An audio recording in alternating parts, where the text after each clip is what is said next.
이동형 뉴스 정면 승부. 이동형의 뉴스 정면 승부.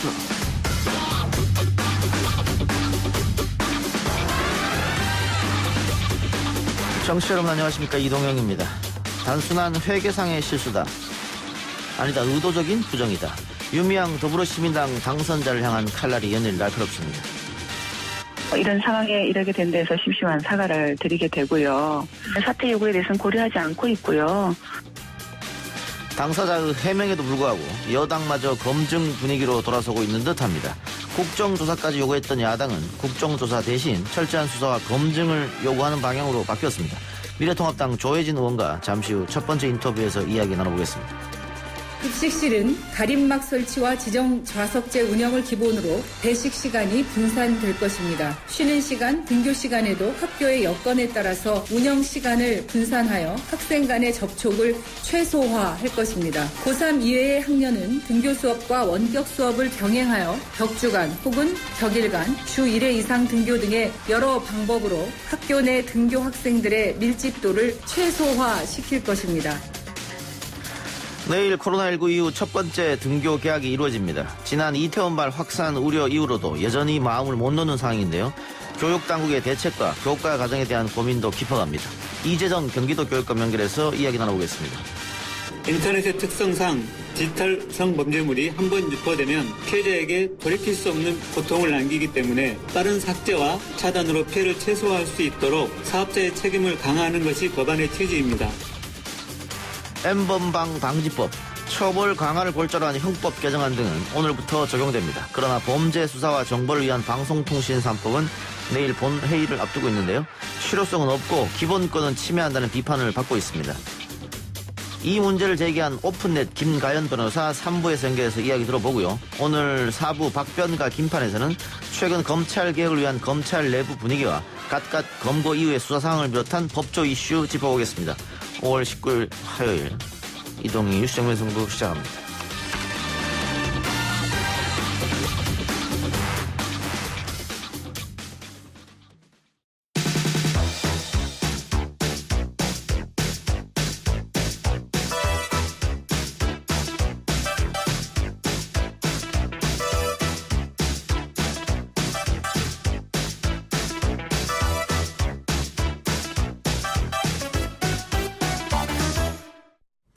윤미향 당선인 의혹, 당사자가 해명을 하면 할수록 의혹은 눈덩이처럼 커지고 있습니다.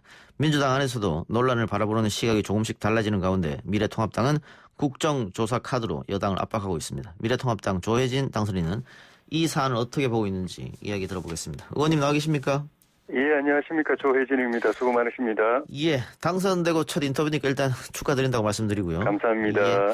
자, 윤미향 당선인 관련 국정조사 추진 문제가 어떻게 되는 겁니까? 추진한다는 이야기가 나왔다가 뭐 너무 나간 거 아니냐, 철회하겠다 얘기 나왔다가 어떻게 되는 겁니까? 우리 당의 대변인끼리도 반드시 한다 또는 너무 나갔다 이렇게 조금 말이 엇갈리는 걸 보면은 아직 최종 결론은 안 난 상태라고 보는 게 맞을 것 같습니다. 그러니까 이 사건 관련해서 이제 연일 언론을 통해서 새로운 의혹들이 터져 나오고 있고, 또 시민단체 고발로 검찰이 서부지검에 배당을 해서 사건 수사가 착수가 돼 있는 상태인데, 그것과 별개로 또 국회의 국정조사 기능은 또 다른 기능이기 때문에 필요하면 이제 할 수도 있고. 우리 당에서는 그렇게 국정조사를 할 수 있는 여지는 열어둔 것 같아요. 근데 사태 추이를 조금 더 봐야 되고 또 검찰이 제대로 수사하는가 여부도 조금 지켜볼 필요가 있을 것 같고. 그리고 또 현실적으로는 20대 국회는 이제 곧 이제 며칠 남지 않았기 때문에 20대 국회 안에 국정조사 하는 것도 물리적으로 어렵고 21대 국회 개원하면은 여야 협상을 통해서 할지 말지를 결정해야 되는데 개원하더라도 개원 협상이 또 그 전에 끝나지 않으면은 그 개원 협상 때문에도 시간이 좀 더 가야 될 가능성이 많기 때문에 당장 이게 여야 간의 논의를 협의를 거쳐서 될 가능성은 좀 낮다고 봐야죠. 그럼 미래통합당 입장은 아직 결정된 건 아니라고 봐야겠네요. 예, 할 수 있다는 그 가능성은 열어뒀다고 봅니다. 예. 그런데 예. 의원님 말씀처럼 20대는 불가능할 거고 만일 한다면 예. 21대로 넘어가야 될 텐데 개원 예. 협상이 과연 뭐 법정 시한 안에 이루어질 수 있겠느냐 뭐 이런 것도 있고 예. 말이죠. 현실적으로 여당이 반대하면 국정조사가 안 될 텐데 예. 그렇게 되면 21대 개원하자마자 이 문제 가지고 또 여야가 싸우는 거 아니냐 뭐 이런 문제도 있을 것 같아요. 그거는 이제 이 사건이 어떻게 흘러가느냐가 이제 중요한 관건이 될 것 같은데요. 예. 우리 당도 사태가 조금 더 심각해지면 이제 국정조사 카드를 꺼낼 거고, 여당도 기본적으로는 뭐 국정조사 하고 싶지 않은 입장이겠지만은, 예. 사태 흐름에 따라서 여론이 심각하게 악화돼서 야당의 국정조사 요구를 거부하기 어려운 상황이 되거나 또는 차라리 국정조사를 받아서 국회 안에서 어느 정도 이걸 완충하는 것이 정치적으로 더 낫다고 판단하면은 받을 수도 있겠죠. 예. 그 여당도 지금 스탠스가 조금 바뀐 것 같습니다. 처음에는 별 문제 없다, 반일 세력의 예. 공세다 이렇게 이야기하다가 최근 들어서 뭐 이낙연 그 당선인 비롯해서 엄중하게 보고 있다, 국민 눈높이 안 맞다 이런 말이 흘러나오고 있단 말이죠. 예.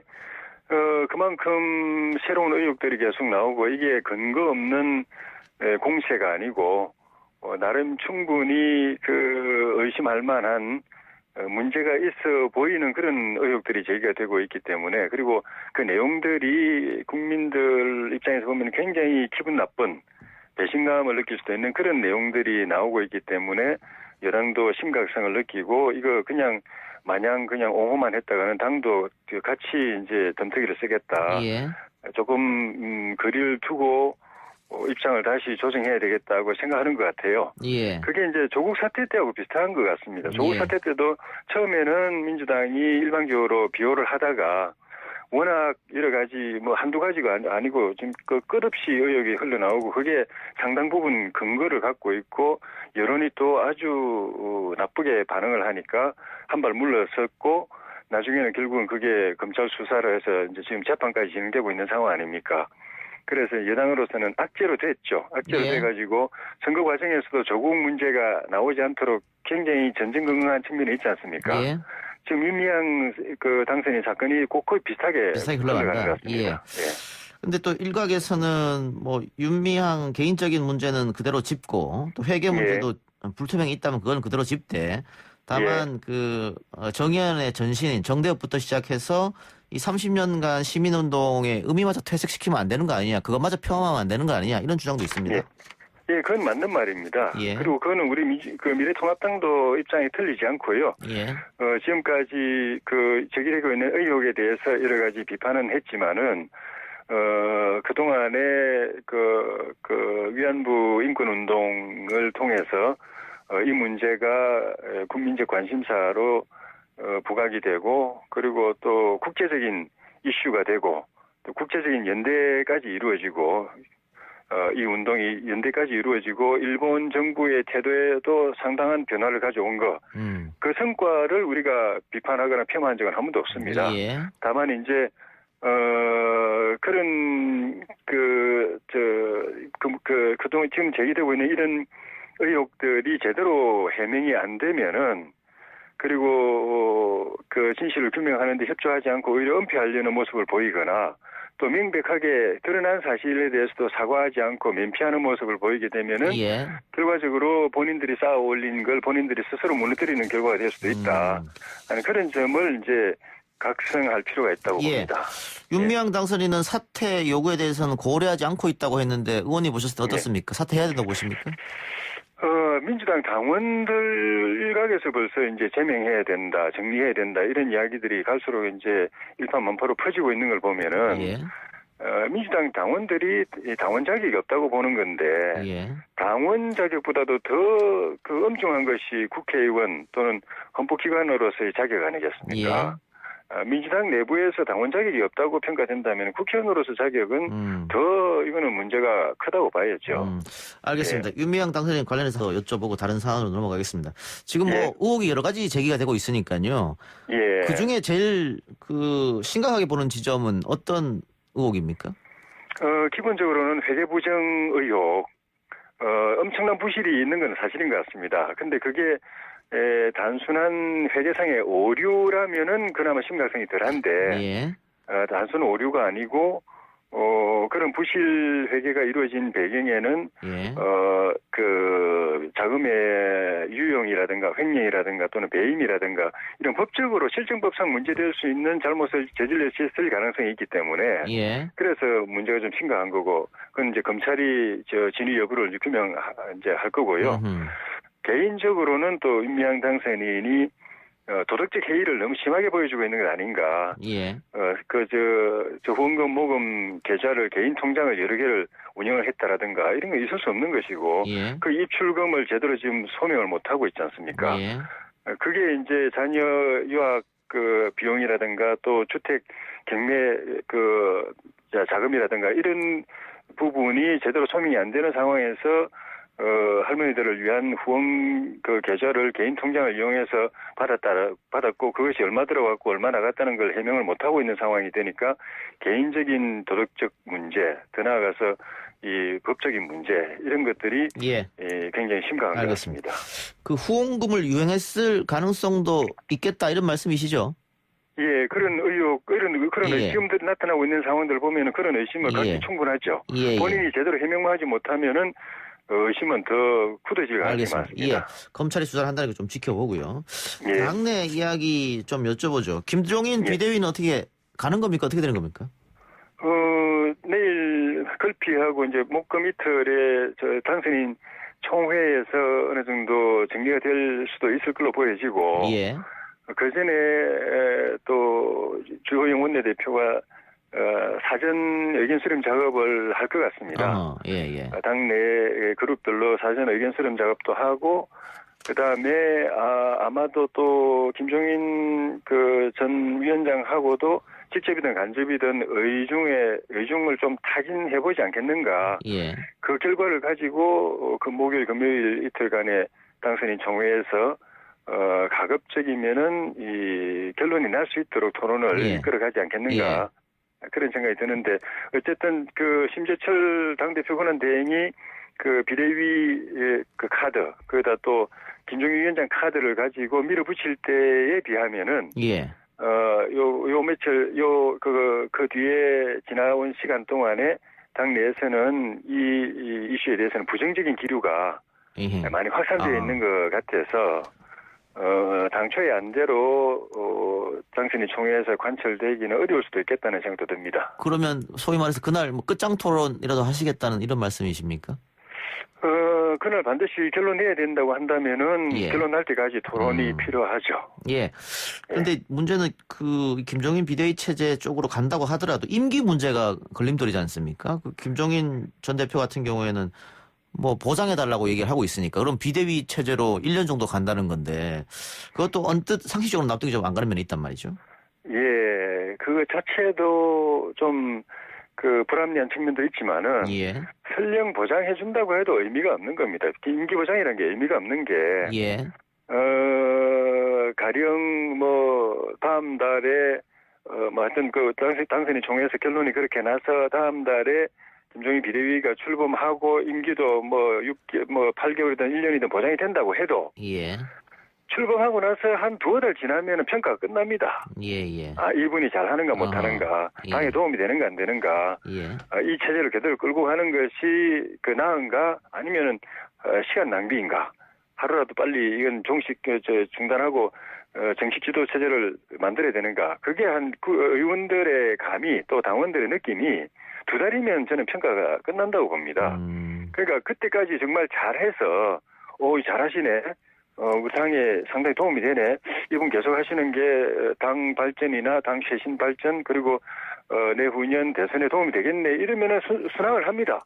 순항이 계속되면은 필요하면 또 더 임기를 더 스스로 우리 당에서 연장해 줄 수도 있죠. 예. 그렇지 않은데 한 두 달 지나 보니까 영 기대에 못 미치고 오히려 뭐 당내 시끄럽기만 하고 뭐 나아지는 게 하나도 없고 그러면은 벌써 여기저기서 이대로 계속 가야 되나 이러다가 시간 낭비하는 거 아닌가 골든타임 다 놓치는 거 아닌가 빨리 이 체제 바꿔야 되는 거 아닌가 정상체제로 돌아가야 되는 거 아닌가 전당대회 언제 합니까? 뭐 이런 말들이 나오게 돼 있기 때문에 알겠습니다. 예. 본인이 잘 하느냐 못하느냐 중요한 예. 게지 임기 보장 받는다는 게 의미 없습니다. 예. 당선인 총회가 날짜가 언제죠? 목금 이틀입니다. 목금 이틀. 예. 예. 그리고 어제가 5.18 40주기였는데요.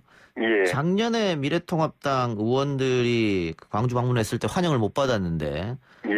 어제는 그 광주 시민들이 박수도 쳐주고 따뜻하게 맞았습니다. 그게 아마 예. 신임 원내대표가 5.18 폄훼 발언에 대해서 공식적으로 사과하고 뭐 그런 모습을 광주 시민들이 받아준 것 같은데요. 예. 한쪽에서는 이 미래통합당의 그 5.18 폄훼 발언에 대한 사과가 진정성이 예. 있느냐 뭐 이런 의구심을 예. 제기하는 분들 계세요. 아직까지. 진정성이 있다고 보여집니다. 예. 다만 그거 하나로서 우리의 인식이 다 바뀌었고 또 우리에 대한 이 광주와 호남 또 국민들의 인식이 다 바뀌었다고 볼 수는 없기 때문에 예. 그건 이제 시작에 불과하다고 생각해야 되고 사실 공당이라면은 이 시대가 안고 있는 아픔이나 국가적 아픔을 책임지고 치유를 해야 되는데 예. 치유를 하고 역사가 또 국가가 한 발짝 앞으로 나가도록 하는 선도하는 역할을 해야 되는데 그렇죠. 우리 당은 그동안에 그런 데 대한 고민은 제대로 없는 상태에서 여기서 불쑥 망언 나오고 저기서 불쑥 막말 나오고 하면은 그거 사과하고 뒤처리하고 수습하느라고 급급한 그런 모습이었거든요. 예.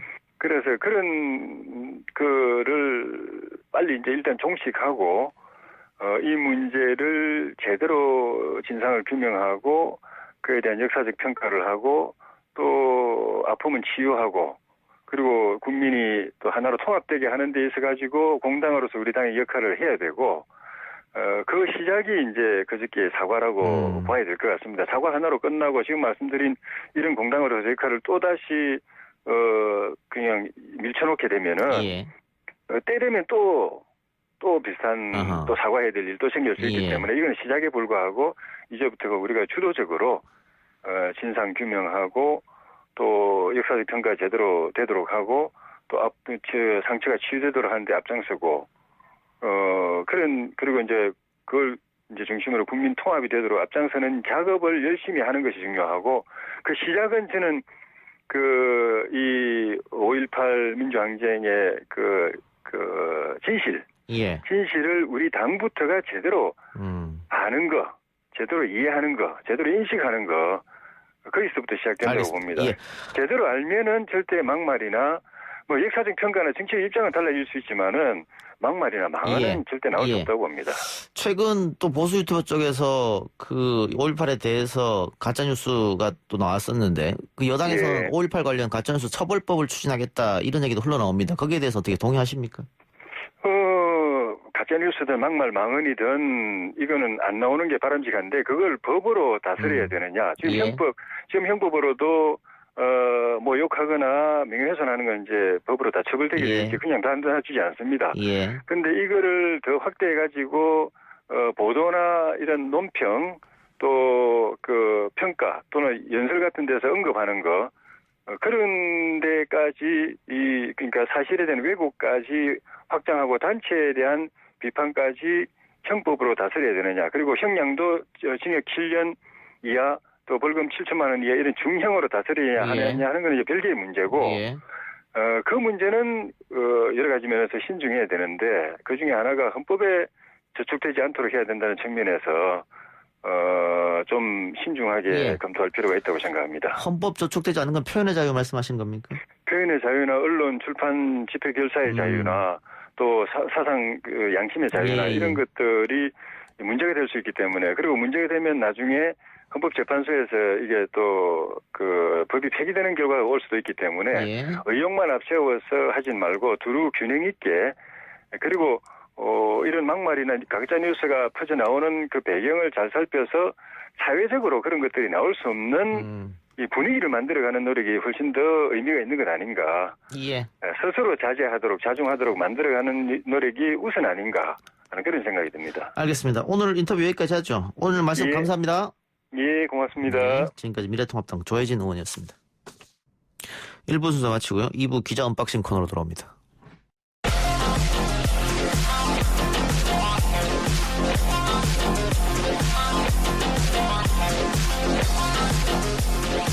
오늘 나온 뉴스들 언박싱 해드리는 기자 언박싱. 오늘은 헤럴드 경제 배도원 기자 나왔습니다. 어서 오십시오. 안녕하세요.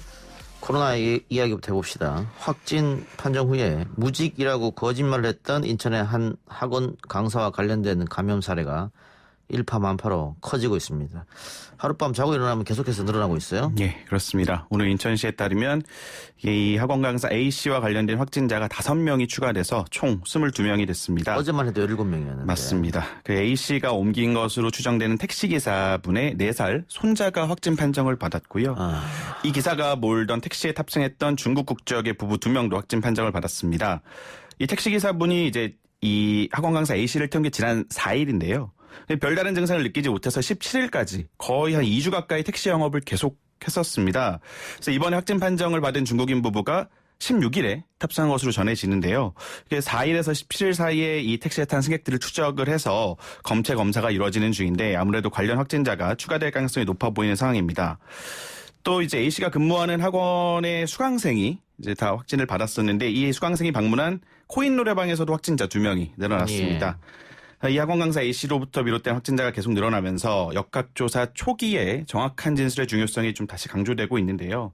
만약에 이 학원 강사분이 확진 판정을 처음 받았을 때 학원 강사라고 또 동선을 정확하게 역학조사관에게 얘기했다면은 뭐 학생들을 바로 자가격리할 수도 있고 택시기사가 격리될 그렇죠. 수도 있었을 텐데. 그러면은 뭐 손자라든가 중국인 그렇죠. 뭐 부라든가 확진이 안 됐을 텐데 동선을 거짓말하고 직업을 거짓말하면서 이렇게 많은 사람을 감염돼 버렸어요. 좀 아쉬운 상황이 아닐 수가 없습니다.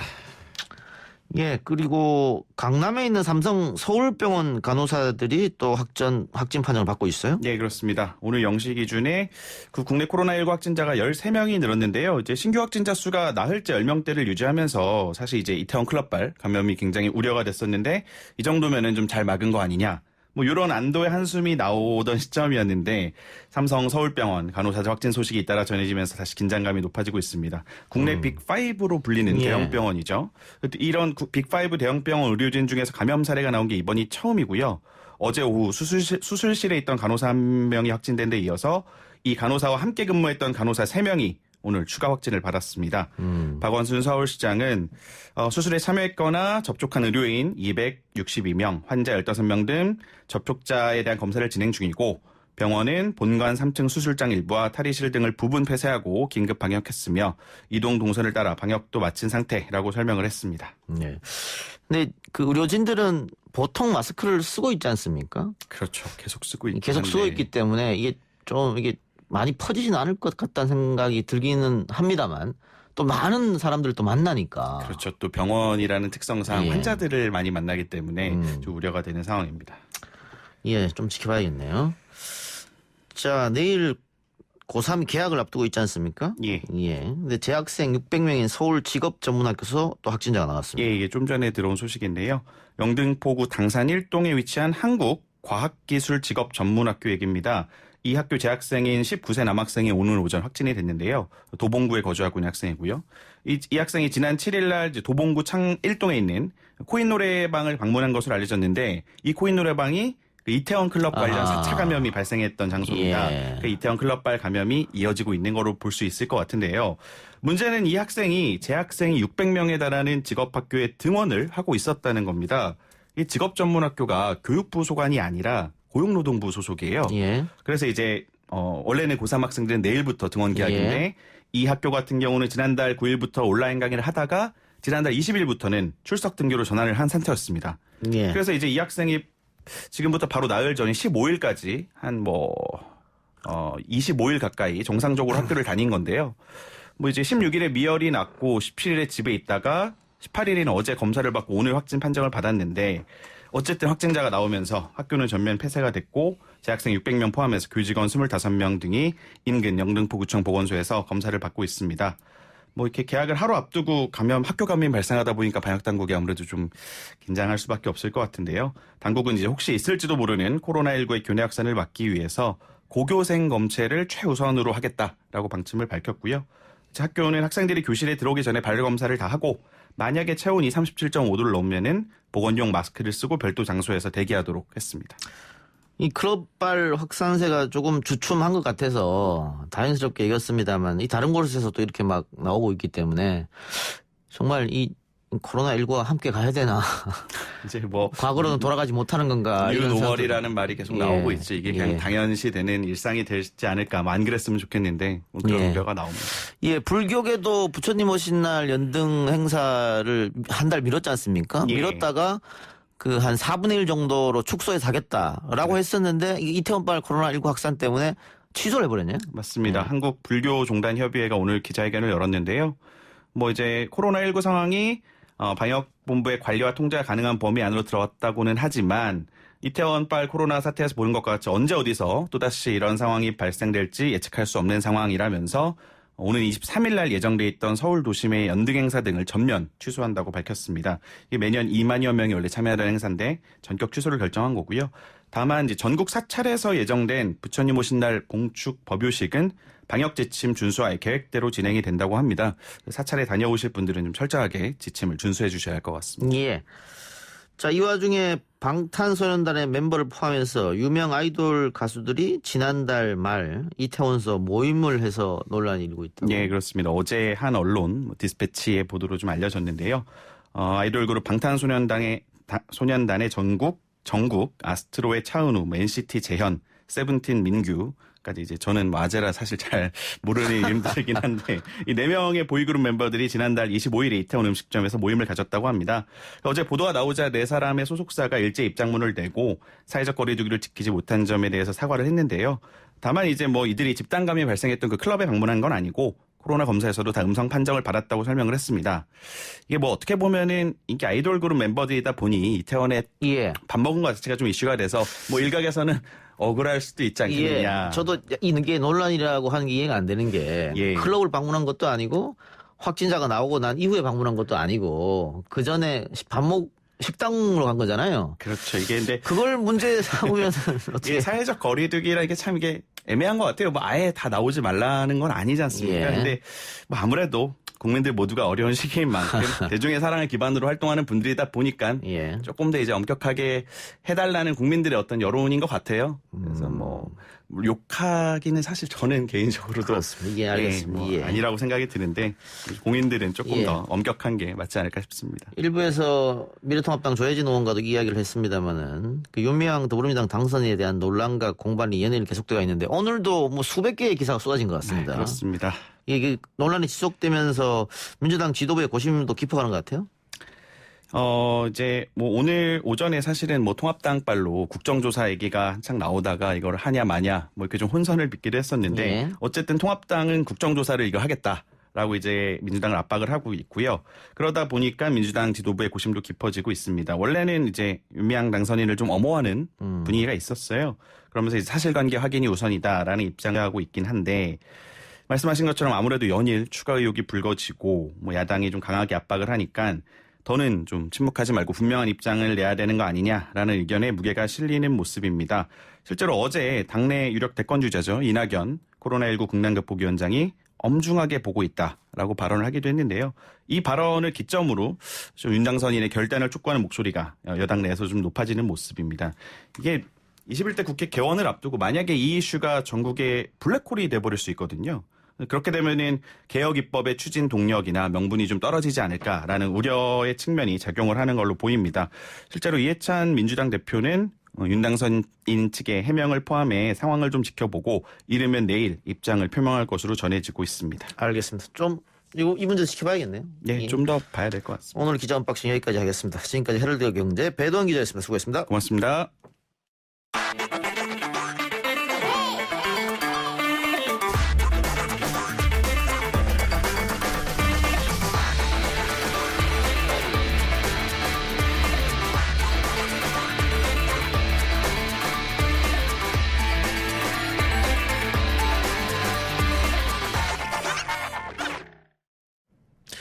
코로나19를 막기 위한 노력으로 학교 교문은 지난 봄부터 계속 닫혀 있습니다. 내일 드디어 고3 학생들이 먼저 등교하기로 했는데요. 당장 올해 입시와 취업에 대한 촉박한 일정 때문에 더 미룰 수 없었다고 합니다. 순차적으로 등교 계약을 하게 되는 다른 학년은 격주 등교 등 탄력 운영으로 감염에 대한 대비를 하기로 했습니다. 경기도 교육청 이재정 교육감 전화로 연결해서 등교 계약 대책과 현장 이야기 들어보겠습니다. 교육감님 나와 계십니까? 네, 안녕하세요. 예. 내일부터 고3 등교 개학이 시작되는데요. 이 코로나19 이후로 학생들이 학교를 가지 못해서 교육감들도 상당히 안타까웠을 텐데 일단 감회가 남다르시겠습니다. 네, 무엇보다 학생들이 참 불안하고 그렇게 안정적으로 공부할 수 없는 상황이라 더 우리도 안타까웠습니다. 예. 그래도 그동안 그 온라인 수업으로 꽤 학습 효과가 있었다는 평가가 있어서 다행이고요. 예. 네. 그런데 저희가 계속 학교 얘기를 하면서 등교를 더 미뤄야 되는 거 아니냐 이런 이야기를 하고 있습니다만 사실은 학생들이 학교는 가지 않지만 학원이나 혹은 개인 가외 교습을 받고 있는 학생들도 많단 말이죠. 또 실질적으로 그곳에서 이 코로나19 확진을 받은 학생들도 있고 말이죠. 그래서 이 학교만 계속 못 가고 막는 게 맞는 거냐 이런 지적도 꽤 있었던 것 같습니다. 아니 실제로 그동안 이렇게 감염을 그래도 방역을 효과적으로 해올 수 있었던 것은 학교를 막고 있었기 때문이라고 저는 생각해요. 경기도 교육청 같은 경우에 지금 학생으로 확진자는 교직원과 함께 5명밖에 안 되거든요. 예. 이제 이런 상황으로 온 건 그래도 효과적으로 잘 막았다고 생각하고요. 예. 그러나 이제 아시는 바와 같이 고등학교 3학년은 이제 졸업이 얼마 안 남았고 시간도 많지 않기 때문에 어렵더라도 개교를 해야 된다. 5차례 연기하면서 이제 마침내 내일 등교 계약을 하게 된 것이죠. 예. 학교는 지금 최선을 다해서 준비를 다 잘했고요. 예. 사회적 거리를 둔다는 것을 위해서 교실도 다 배치를 바꾸고 또 식당도 다 이 칸막이를 쳐가지고 앞뒤 학생이 결코 이렇게 연결이 안 되도록 만들어 놓고 예. 또 열화상 카메라 등등 손닦기 이 소독 이런 것도 다 완벽하게 준비가 돼서 그런 건 문제가 아닙니다만 다만 우리 학생들이 정말 과연 마스크 쓰고 이제 6, 7, 8 상당히 더운 절기 동안에 수업을 제대로 할 수 있겠느냐 이건 걱정스러운 대목이죠. 예. 에어컨도 틀면 안 된다 이런 얘기도 있어서 좀 걱정은 됩니다만 어쨌든 학교 당국은 방역 대책을 확실히 지금 수립하고 준비하고 있는 상태겠죠. 네, 그렇습니다. 예. 네. 경기도 등교 수업 운영 방안은 어떻게 되는 겁니까? 저희는 이제 아시는 바와 같이 경기도는 31개 시군이 각각 상황이 다 다르고요. 예. 또 학교에 따라서 또 학생 수나 이것이 다른 경우가 많습니다. 저희가 가령 다른 시도와 달리 초등학교 같은 경우에 36명, 학급당 인원 36명이 넘거나 중학교도 30명이 넘는 학교가 약 한 260여 개 교가 되거든요. 예. 그러니까 이런 거를 볼 때 우리가 쉽게 어떻게 이렇게 결정하기 상당히 어려운 상황이지만 이 과대학교, 과밀학교 이런 경우에 따라서는 좀 별도의 조치를 좀 취해야 될 것 같고요. 예. 그래서 저희는 최대한 기본적인 매뉴얼을 가지고 예. 학교가 여러 가지 선택지가 있으니까 학교에 따라서 자율적으로 선택할 수 있도록 그런 조치를 좀 취하고 있습니다. 예. 예를 들자면 요일제로 한다든가 오전 오후로 한다든가 온라인 수업과 오프라인 수업 다시 말하면 등교 수업과 온라인 수업을 병행해서 한다든가 이런 여러 가지 방법들을 학교의 상황에 따라서 좀 선택적으로 하자 이렇게 하고 있습니다. 예. 우리 청취자들 의견은 학교 급식이 제일 걱정이다 이런 의견이 많은데 급식 때 방금 말씀하신 것처럼 칸막이 칠 수도 있고 아니면은 이 급식 시간을 조금 탄력적으로 운영할 수도 있는 것이죠. 대부분의 학교가 이제 시간적으로 과거에 하던 것보다 한 2회나 3회로 나누어서 하는 경우가 있고요. 예. 그리고 칸막이를 해놓은 경우도 있고 이건 아주 철저하게 배식과 식사 시간에 적절하게 해나갈 수 있도록 조치는 잘 취해놓고 있습니다. 예, 알겠습니다. 네.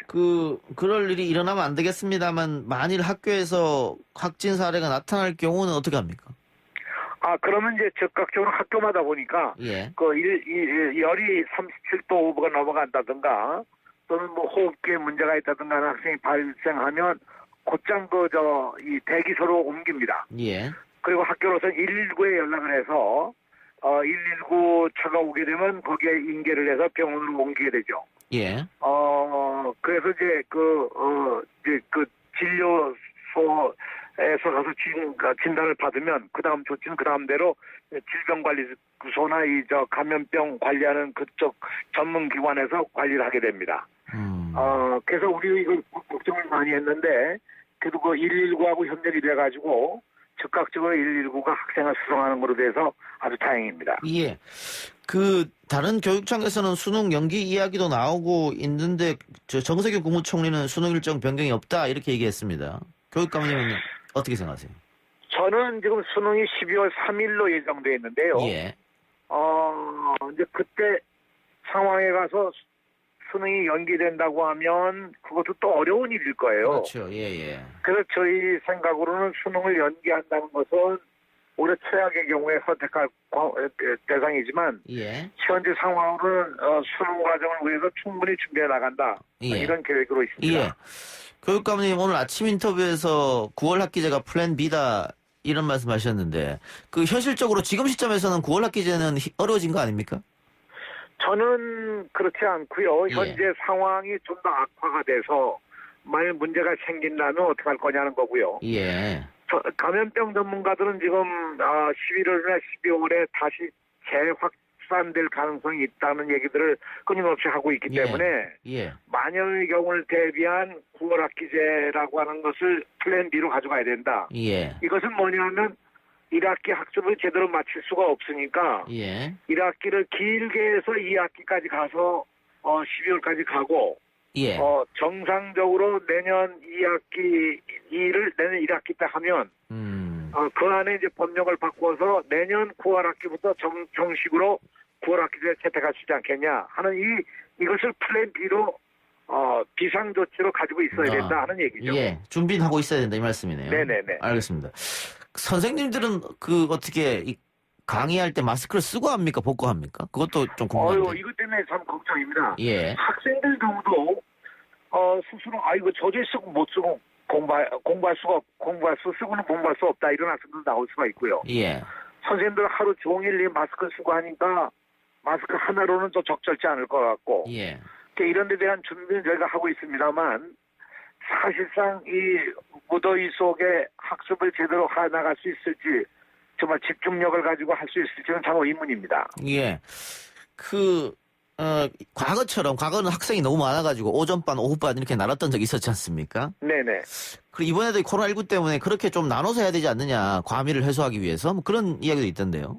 그래서 이 문제는 학교에 따라서 오전, 오후로 나눌 수도 있고요. 예. 혹은 요일로 나눠서 할 수도 있을 거고요. 예. 아마 학교 규모나 여러 가지 환경에 따라 다를 수 있다고 생각합니다. 예. 그래서 학교마다 이것을 다르게 아마 논의해서 선택을 해갈 것 같이 생각합니다. 예. 그러니까는 그 학교 장의 재량에 따라서 그건 얼마든지 가능하다. 네네. 아마 학교장들은 또 부모님들하고의 또 소통을 해서 결정하시겠죠. 만약 그런 문제가 있다고 한다면.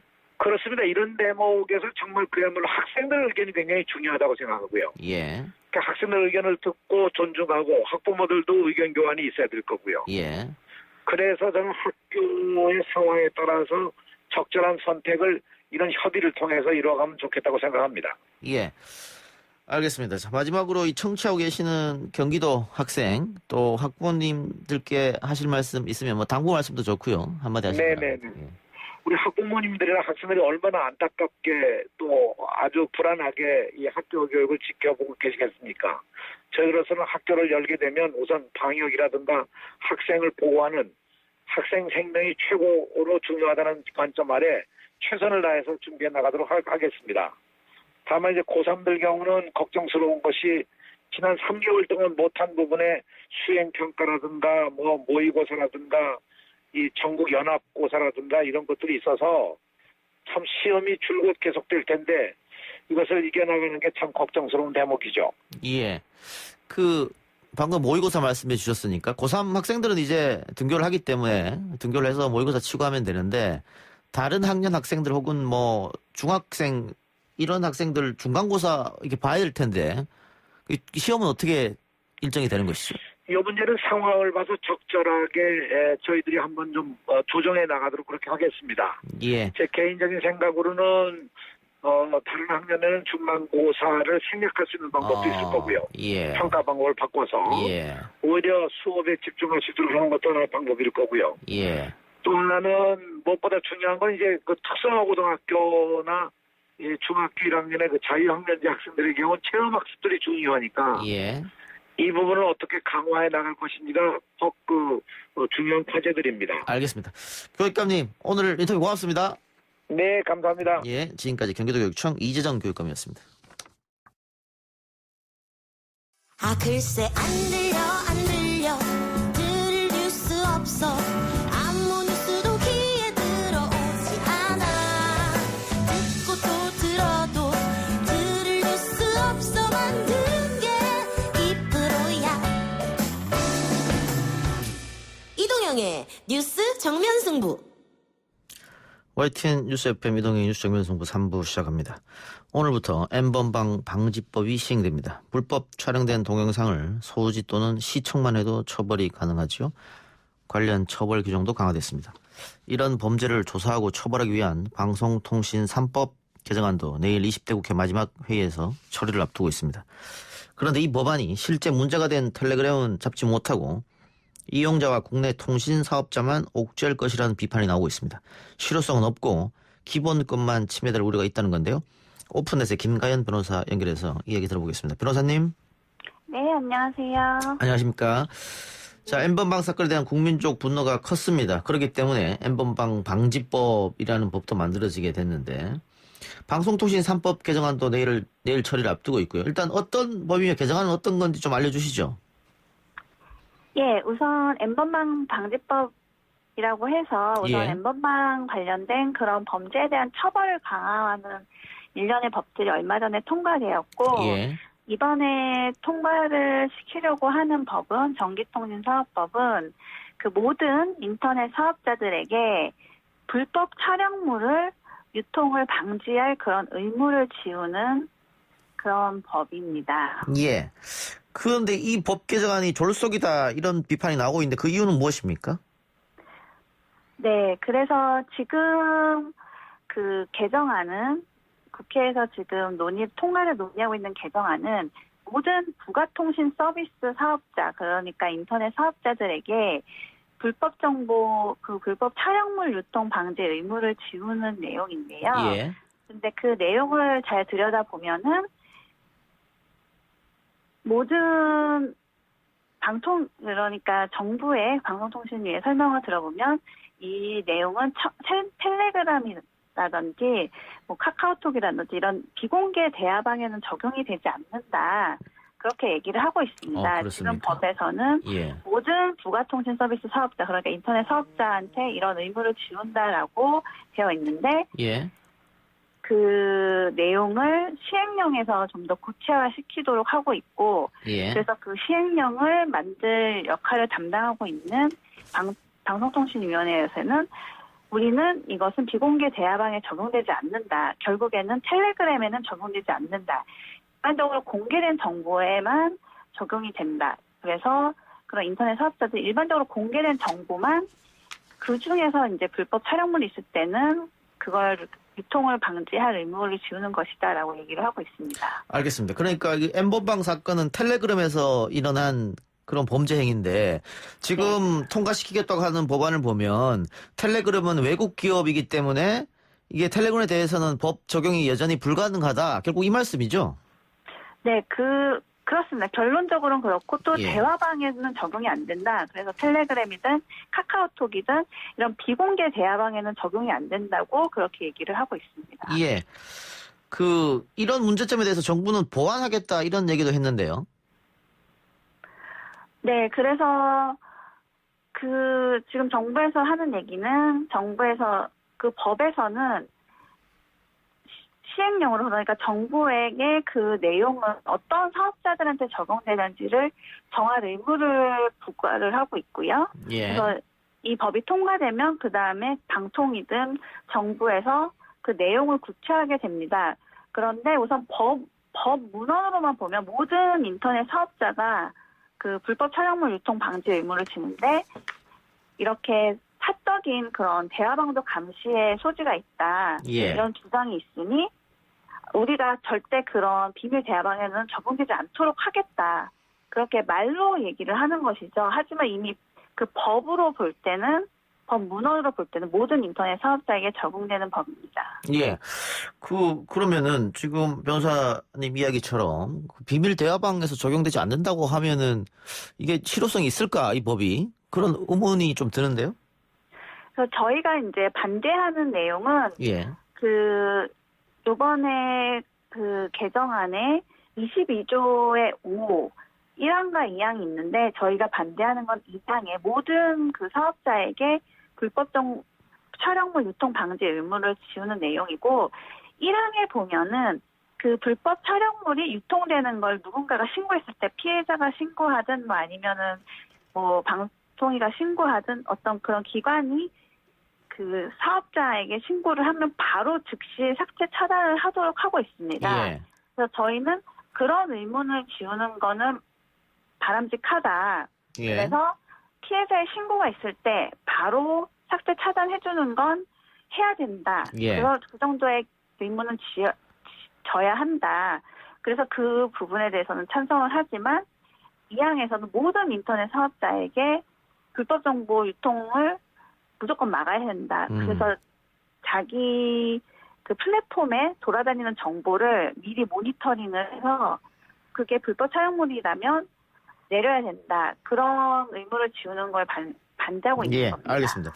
고려대 박경신 교수가 위헌성 짙은 국민 메시저 사찰법이다 이렇게 비판했는데 결국은 이게 박 교수가 얘기하는 건 헌법 18조에 있는 통신 비밀의 침해 혹은 공개되지 않은 타인 간의 대화의 녹음 또는 청취를 금지하는 이 통비법의 위반이 아니냐 만약에 강행하게 되면 이런 이야기인 것 같습니다. 거기 동의하시는지요? 네, 동의합니다. 그래서 왜냐하면 이 법이 지금 N번방 방지법이라고 얘기를 하고 있거든요. 예. 근데 N번방은 텔레그램의 비공개 대화방에서 벌어진 일입니다. 예. 그래서 N번방을 방지하기 위해서는 사실은 이 법이 텔레그램 등 이런 비공개 대화방에도 적용이 돼야 되는 거죠. 예. 근데 정부에서는 아니면 민주당에서는 그런 여당에서는 적용되지 않는다. 이건 그런 통신 그런 대화 내용을 사찰하기 위한 그런 국민 사찰법이 아니다라고 얘기를 하고 있는데 예. 그럼 만약에 일반적인 모든 그런 비밀 대화방에 적용되지 않고 공개된 대화방에만 적용된다고 하면 사실은 N번방 방지는 불가능한 거죠. 결국에는 그런 비공개 대화방에 공유되는 그런 정보를 다 감시를 해야만 저희는 그런 불법 촬영물이 몰래 공유되는 걸 방지할 수 있는데 예. 그래서 N번방 방지법이니 그런 비공개 대화방도 다 감시해야 된다라고 해놓고서 또 지금 N번방 방지법은 아니다. 텔레그램 같은 거 감시하면 안 된다라고 주장하는 거에 모순이 있는 것 같습니다. 예. 이게 불법 사찰로 활용될 가능성은 여전히 남아있기 때문에 그런 이야기가 나오는 것 같습니다. 네. 그러면은 정부에서 보완한다고는 했습니다만 아직 이야기 안 나왔으니까 변호사님 봤을 때 이 제대로 된 보완 입법이 나오려면 어떤 대안이 있어야 될 것 같습니까? 우선 말씀드린 대로 1항에서 어떤 신고가 있을 때 피해자나 기관에 신고가 있을 때 바로 즉시 차단하거나 삭제해주는 거 그건 저희가 정말 필요하다고 생각합니다. 예. 그래서 저희는 그 내용은 이번에 입법이 돼야 된다고 생각합니다. 하지만 모든 부가통신 사업자에게 불법 촬영물 방지 의무를 지우는 것이 아니라 좀 더 구체적으로 그러면 예. 비공개 대화방이나 그런 비공개 대화방 같은 그런 어떤 통신 비밀 침해 의무를 지우는 예. 그런 사업자에게는 그런 의무를 주면 안 되고 그리고 그래서 이게 공개된 정보에만 그런 의무를 진다는 게 확실해져야 되고 또 이 의무를 지키지 않을 경우에는 형사처벌을 받을 수 있거든요. 예. 그렇기 때문에 또 어떤 기술적 조치를 취해야 하는지 그런 것도 좀 더 법에 명확하게 정해놓을 필요가 있습니다. 지금은 대통령령으로 정하는 부가통신 사업자가 대통령령으로 정하는 기술적 조치의 의무를 취해야 한다라고 그렇게 문헌이 되어 있어서 사실 어떤 어떤 인터넷 사업자가 어떤 의문을 주는지 전혀 예. 예측을 할 수가 없거든요. 그래서 좀 더 구체화해야 된다. 예, 알겠습니다. 그런 주장을 하고 있습니다. 예, 법이란 게 명확성, 구체성이 필요한 부분인데 네, 너무 조금 그 N번방 사건에 대해서 국민적 공분이 크기 때문에 너무 빨리 졸속으로 만드는 게 아니냐 뭐 이런 지적은 충분히 있을 수 있을 것 같습니다. 알겠습니다. 오늘 변호사님 말씀 여기까지 듣겠습니다. 감사합니다. 네, 감사합니다. 네, 지금까지 오픈넷 김가연 변호사였습니다. 3부 순서 마치고요. 4부 박변과 김판 코너로 돌아옵니다.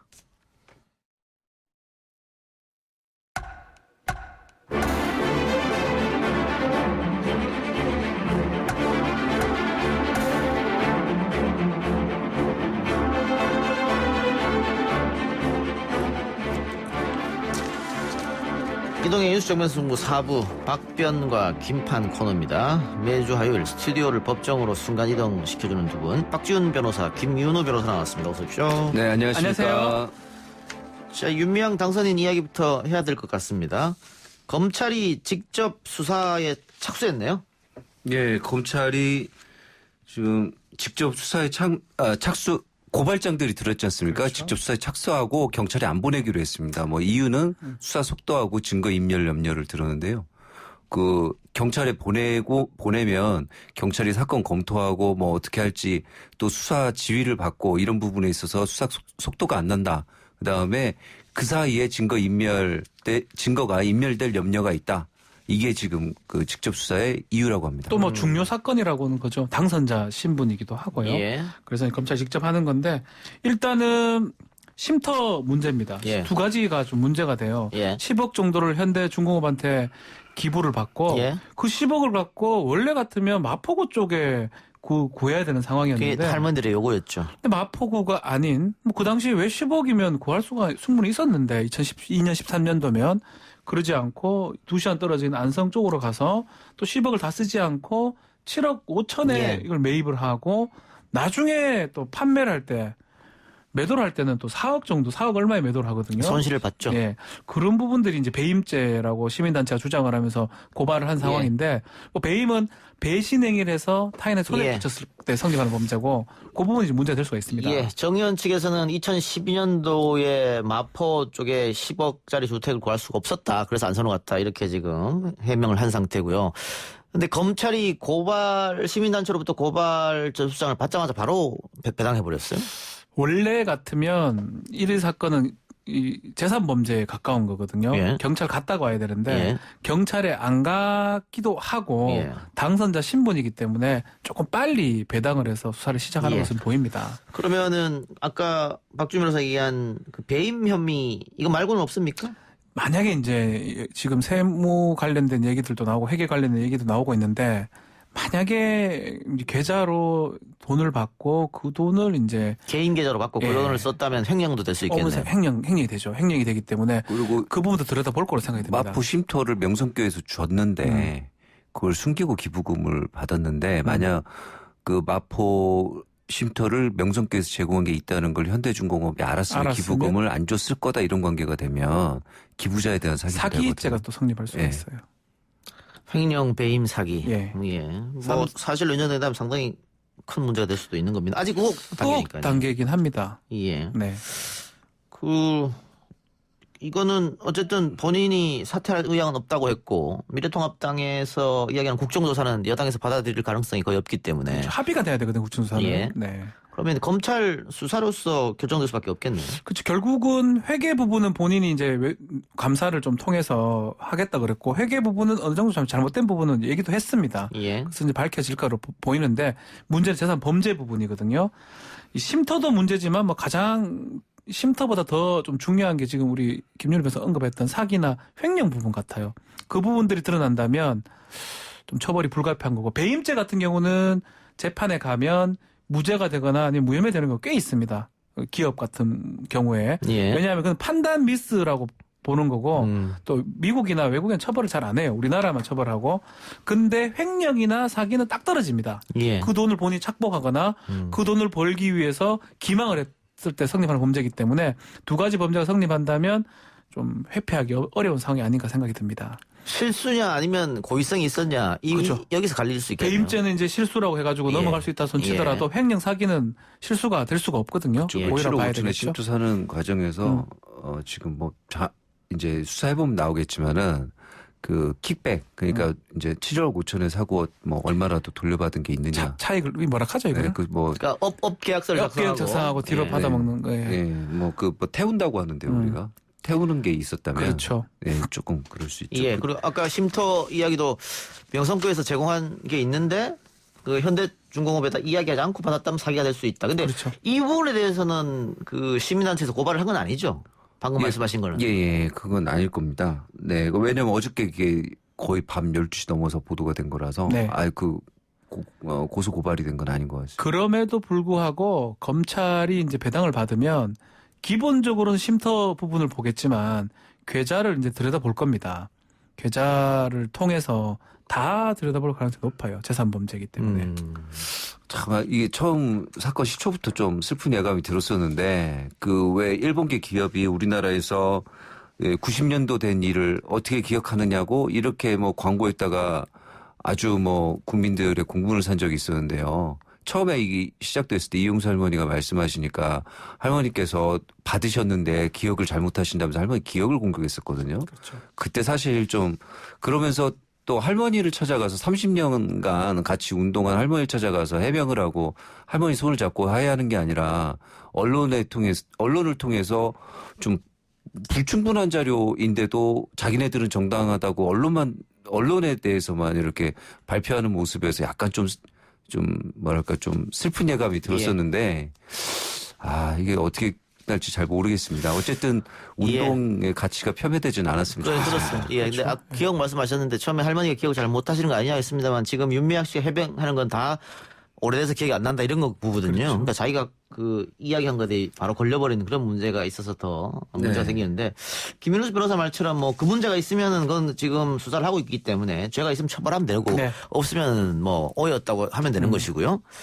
다만 30년 동안 애쓴 게 이것 때문에 다 허물어질 수는 없다. 그렇죠. 그리고 이 정대협부터 시작해서 이 정의연이 했던 이 활동들 이 자체도 폄훼해서는 안 된다. 그럼요. 두 가지는 분리해야 됩니다. 그 활동의 성과라든지 그 활동 역사하고 지금 또 회계 처리라든지 재산 범죄가 지금 논란이 되고 있잖아요. 그 두 가지는 다른 거고요. 그걸 합쳐가지고 뭔가 착복했거나 문제가 있었기 때문에 그 활동 자체도 문제가 있다, 의미가 없다라고 얘기를 해버리면 그건 자체는 말이 안 되는 거죠. 맞습니다. 우리가 삼성전자가 수출 많이 해서 외화 획득을 많이 해서 외환위기 이후에 반도체 때문에 우리나라가 거의 뭐 외환에 대해서 별 걱정이 없을 정도로 넉넉하게 가고 있지 않습니까? 아무리 그래도 또 그 지금 처벌할 건 처벌하자고 하는 거잖아요. 승계 문제에서. 네, 그 공과 관은 엄밀히 구별을 해서 봐야죠. 그렇죠. 네. 알겠습니다. 다른 이야기 좀 해보죠. 뭐 그 사건은 일단 지켜봐야 할 것 같고요.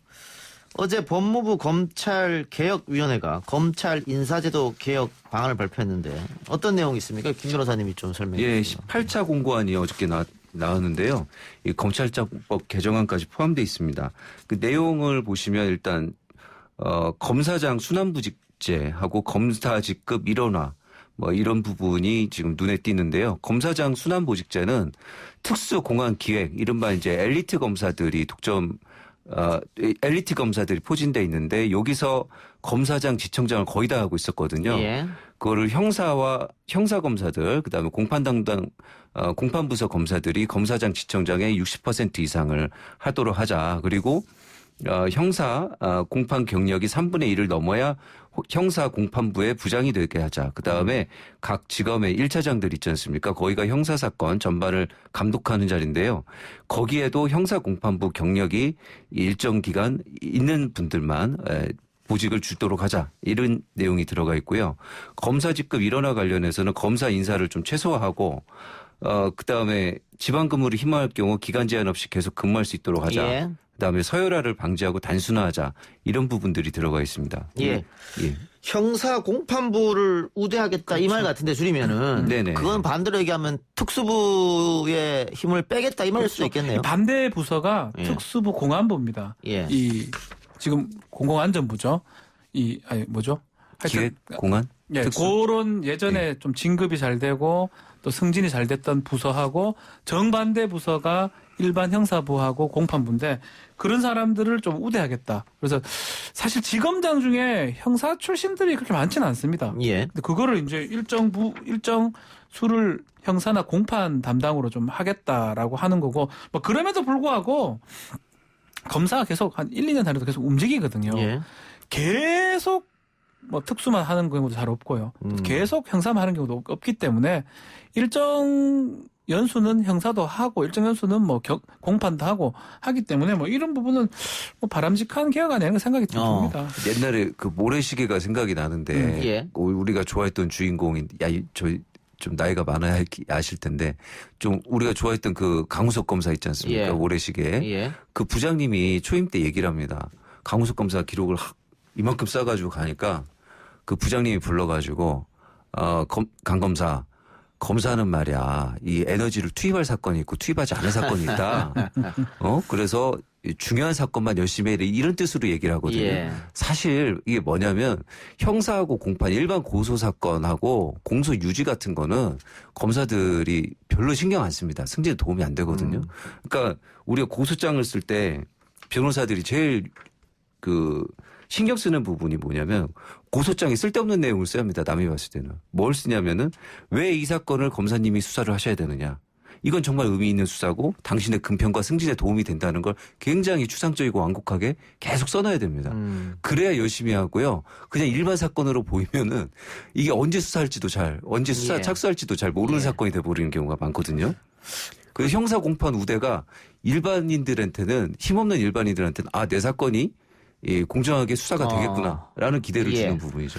그 김현우 변호사 비유를 들으니까 반대로 생각하면 이게 정치적인 사건이나 여론에 관심이 있는 사건만 열심히 해라. 그렇게 들리기도 하네요. 그렇게 했었어요. 그리고 직접 수사권이 있는 부분이 그 부분이거든요. 이전에 그 형사부는 기본적으로 경찰에서 올렸던 사건을 갖고 재조사를 하고 기소하는데 포인트가 있다 그러면 예전에 특수부가 지금은 반부패부로 이름 바뀌었습니다. 공안부는 공공수사부로 바뀌었는데 이 공안부나 특수부 같은 경우는 직접 수사를 해가지고 정치적 사건을 한다거나 뭐 경제 같은 유명한 사건들을 하는 게 목적이고 뭐 그런 지금 검경수사권 조정 법안이 통과가 됐기 때문에 그런 취지에 맞게 형사나 공판에 더 주안점을 두라는 취지의 개혁안으로 보면 될 것 같습니다. 예. 그런데 뭐 저런 것도 있지 않습니까? 그 소수 엘리트들이 요직을 독식하다 보니까 무슨 사단 뭐 이런 얘기 있잖아요. 윤석열 사단. 예. 그렇죠. 진짜. 근데 검찰 조직은 국민의 세금으로 운영돼서 국가를 위해서 일하는 분들인데 이게 무슨 사단 하면서 이게 사실은 이게 몰래 다닌다는 거잖아요. 내 사람만 쓰고 이런다는 거잖아요. 이런 것도 좀 문제가 있는 거 아닙니까? 예전에 군대도 우리 뭐 얼마 안 됐어요. 하나회라는 뭐 그런 조직도 있었고요.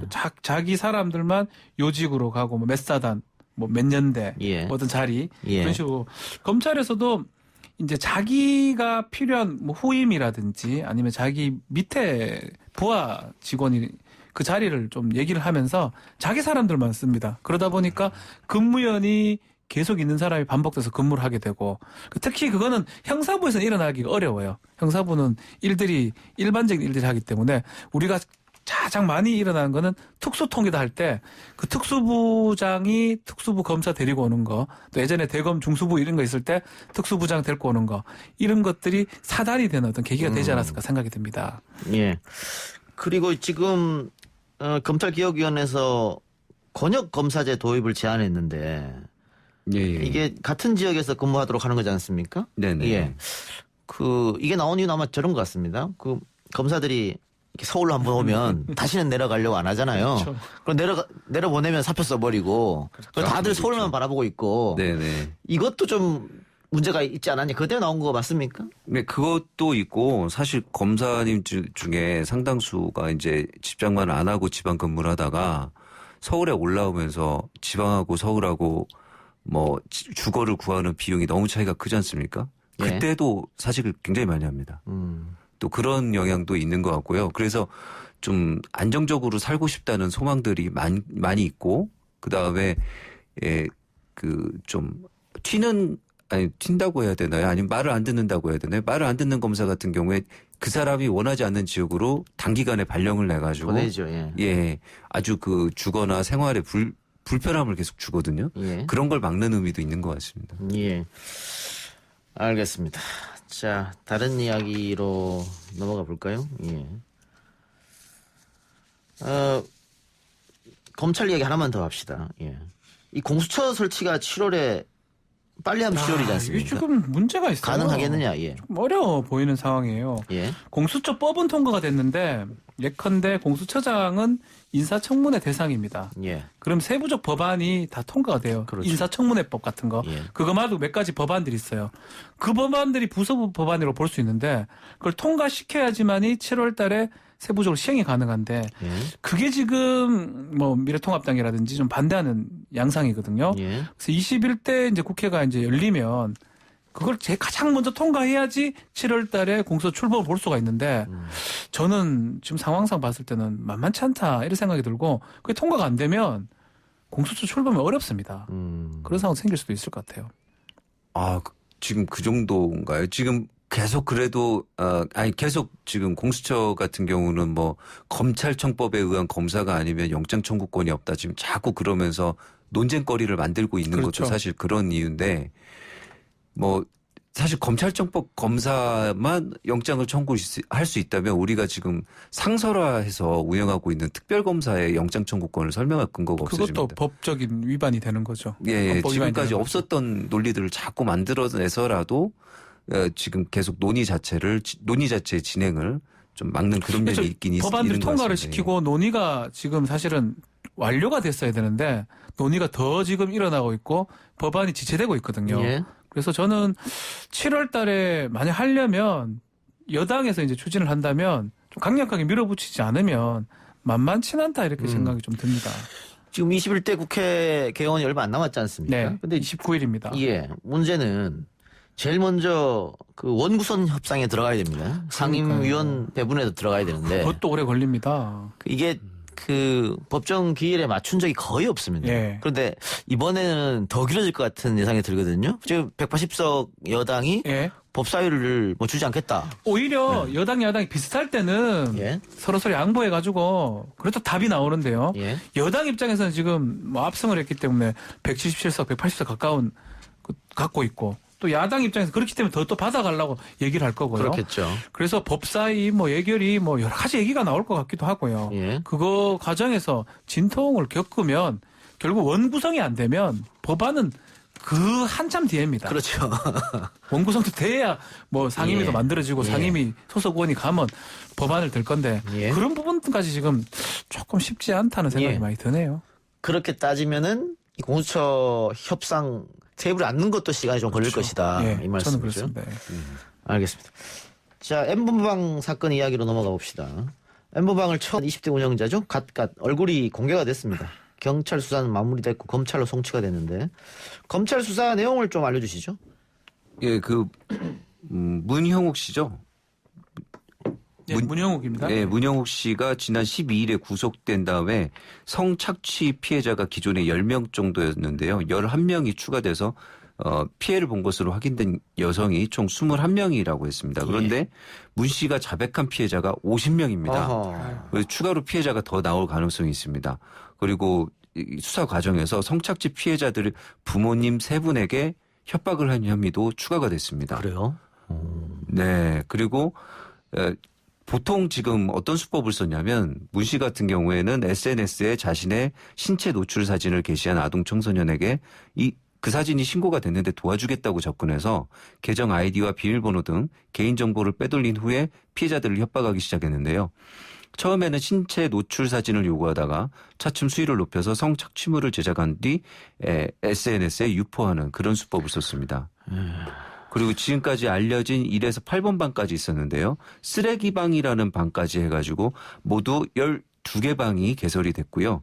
이 방에 들어온 사람들이 입장료 명목으로 문화상품권 같은 것을 냈고 그러면 그 대가로 성착취 영상물과 사진을 보여줬다라는 것입니다.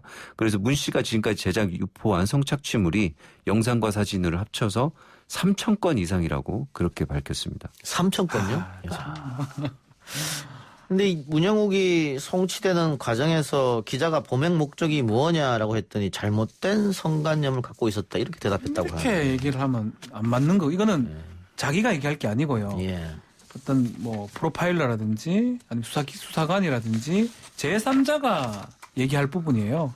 본인이 뭐 잘못됐으면 뭐 알았으면 뭐 안 했어야죠.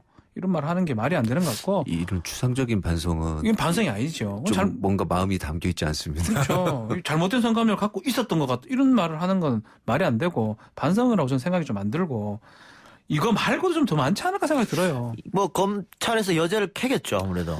아마도 지금 이거는 다 드러난 사건입니다. 성착취물 관련된 사건들이고 성폭행도 지금 있다고 하고 있고요. 성폭행 지시를 한 3번 정도 지시했다고 하네요. 그것도 좀 더 있지 않을까 생각도 들고 좀 꽤 오랫동안 이 텔레그램 이 N번방 운용을 했거든요. 상당한 범죄를 좀 저질렀을 거로 보이고 잘못된 성관념이 아니고 범죄에 대해서 아예 그냥 무감각해져 버렸던 상황이 아닌가 이렇게 생각이 됩니다.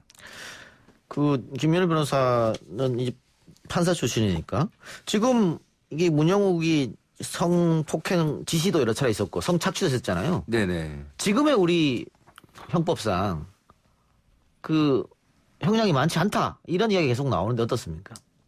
물론 영상에 대해서는 한 3년을 기준으로 지금 보고 있어서 계속 비판이 나오는데 예. 지금 양형 위원장님이 금년 9월까지 양형 조건을 전부 다 조정을 하겠다고 말씀을 하셨거든요. 예. 근데 지금 이 문형욱은 2015년부터 벌써 5년 전부터 성폭행을 지시한 게 자기 말로는 3번 정도지만 그 이상일 것 같거든요. 예. 그러면 이게 성폭력법으로 가기 때문에 그쵸.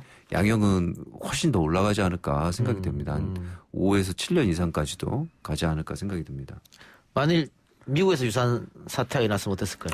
이거 소지만 해도 10년에서 미국은요? 20년이니까 이거는 100년 만. 100년. 미국은 이제 우리가 그치 뭐 무기징역이 있는 게 아니고 그 더하기를 하는 주들이 많습니다.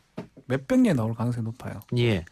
이게 켈리라고 네. 각각한테 엠버방을 넘겨받은 1심에서 지금 1년 받았거든요. 그러니까 그때 이거는 이제 사실 좀 그때 양형 기준은 양형 기준상 봤을 물렀죠. 때는 예. 네. 좀 애매해요. 음란물 소지죄 아동이어야 되고요. 그러고만 처벌될 수도 있고 그래서 1년을 받은 것으로 지금 보이는데 그 건도 미국에 이제 간다 그러면 달라집니다. 사실은 이제 뭐 실제 만나서 뭐 손을 댄다거나 뭐 등등을 하는 강간이나 강제추행에 비해서 이거는 그냥 사진 찍어서 보내라라고 요구한 것밖에 없고 그 협박에 그냥 응해서 자발적으로 했지 만난 것 같지도 않고 그러니까는 이제 그거에 비하면 형이 낮아야지라고 생각했던 것 같은데 그렇죠. 이런 성착취에 장기간 노출됐을 때 정신적 피해가 강간이나 강제추행 못지 않다고 그렇게 얘기들을 하는 걸로 봐서는 이제 좀 그런 기준들도 많이 달라져야 될 것 같습니다. 예. 지금 미국으로 범죄인 인도를 하냐 마느냐 이야기 나오고 있는 손정우 같은 경우는 1심에서 집행유예 받았고 2심에서 1년 6개월 받았단 말이에요. 네, 그것도 연락이 좀 부각이 되니까 받은 걸 보이는데. 예. 그래서 네티즌들은 뭐 마트에서 라면 한 봉지 훔치면 3년씩 때리고 이게 뭐냐 이렇게 지금 얘기를 많이 하고 있는데 그 N번방 뭐 새롭게 이제 법이 통과되고 한다 그러잖아요. 그러면 올라갑니까? 올라갑니다. 올라가고 또 대부분 양형 기준도 좀 변경을 했습니다. 피해자가 미성년자일 경우 좀 양형을 좀 올리는 걸 변경했기 때문에 앞으로는 좀 올라갈 가능성이 이제 크다고 보지만 그렇다고 해도 미국보다는 좀 약해요.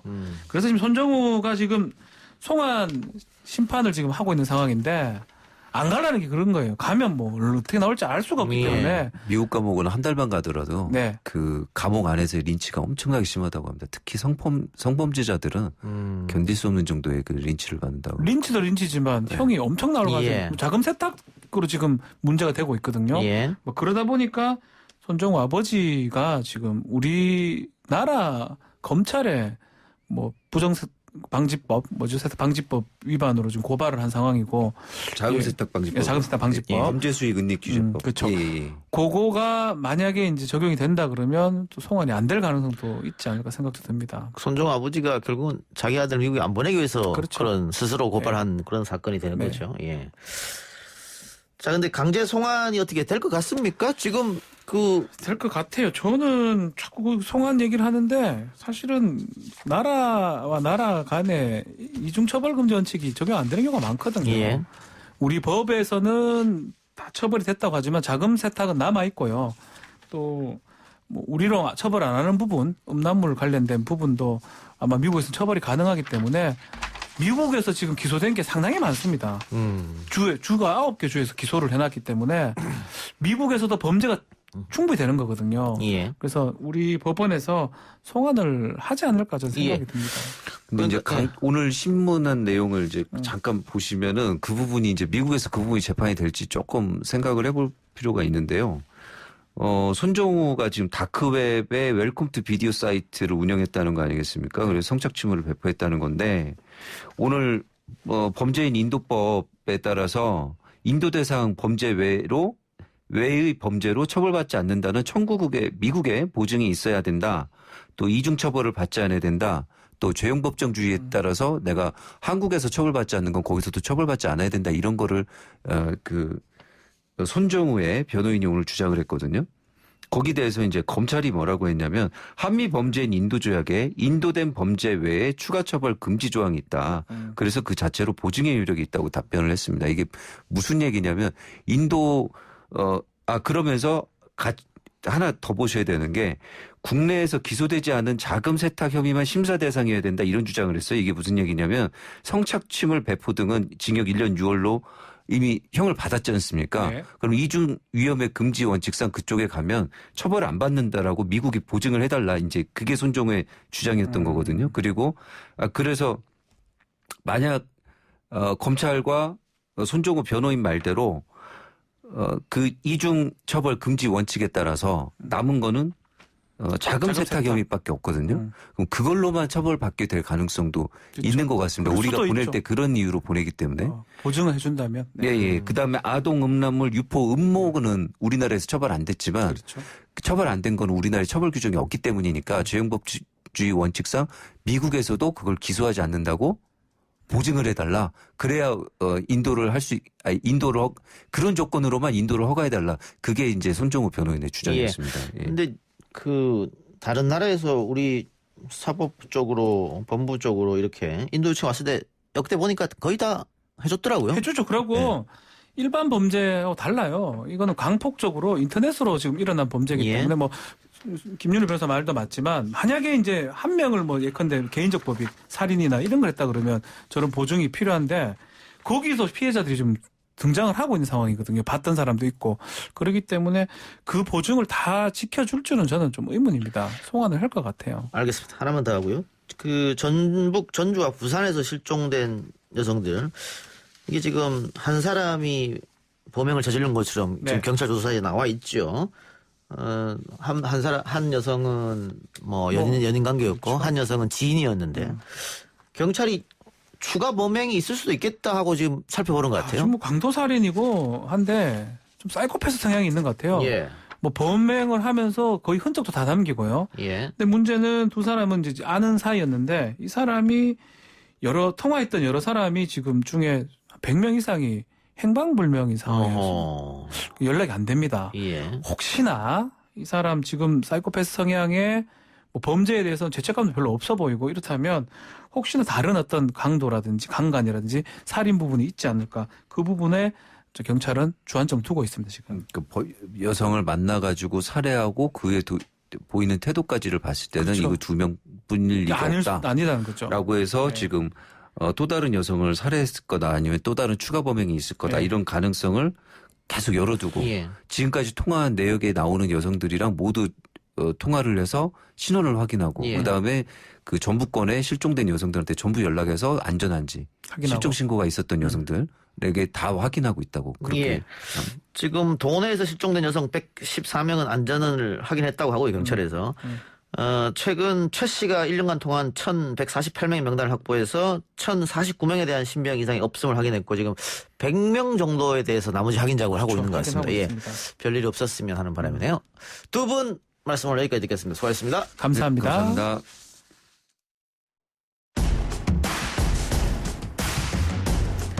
문자로 7호 사모님, 도대체 우리나라는 왜 이런 청소년 관련 범죄 집행 기준이 약합니까?